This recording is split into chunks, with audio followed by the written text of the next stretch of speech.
ముగ్గురు పిల్లలు ఉన్నట్లయితే మన గవర్నమెంట్ వచ్చేసి 25,000 రూపాయలైతే ఇస్తుందన్నమాట.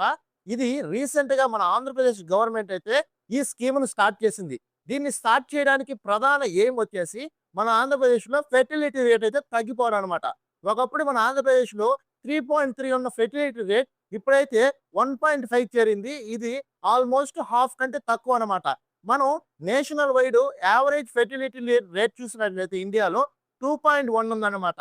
అంటే మోర్ దెన్ 2 చైల్డ్స్ అయితే ఉన్నారు ప్రతి ఒక్క జంటకి. అదే ఆంధ్రప్రదేశ్‌లో చూసినట్లయితే 1.5 ఉంది.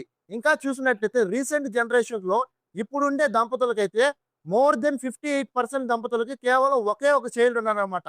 తద్వారా మనం చూస్తున్నట్లయితే ఆంధ్రప్రదేశ్ జనాభా ఫ్యూచర్‌లో ఇంకా చాలా తగ్గడానికి అవకాశం ఉంది.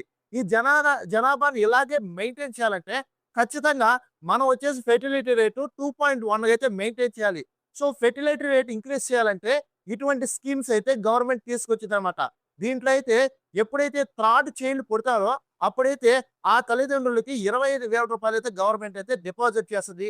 అంతేకాదు ఆ చైల్డ్‌కి 5 సంవత్సరాలు వచ్చే వరకైతే ప్రతి నెల రూ. 1000 ఆ తల్లిదండ్రుల అకౌంట్‌లో అయితే పడుద్దనమాట. అంతేకాదు ఆ చైల్డ్‌కి 18 సంవత్సరాలు వచ్చే వరకు ఆ చైల్డ్‌కి సంబంధించిన అన్ని ఎడ్యుకేషనల్ థింగ్స్ వచ్చేసి గవర్నమెంటే చూసుకుంటది.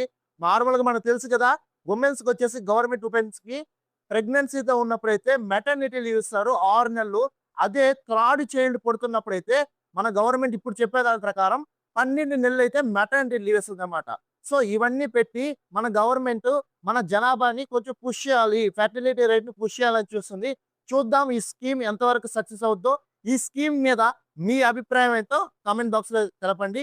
మీరు గనక మన వీడియోస్‌ని ఫస్ట్ టైమ్ చూస్తున్నట్టయితే దయచేసి మన ఛానెల్ సబ్స్క్రైబ్ చేసుకొని, ఈ వీడియోకి లైక్ చేసి, ఈ స్కీమ్ మీద మీ అభిప్రాయాన్ని కామెంట్‌లో తెలియజేయండి. జై హింద్.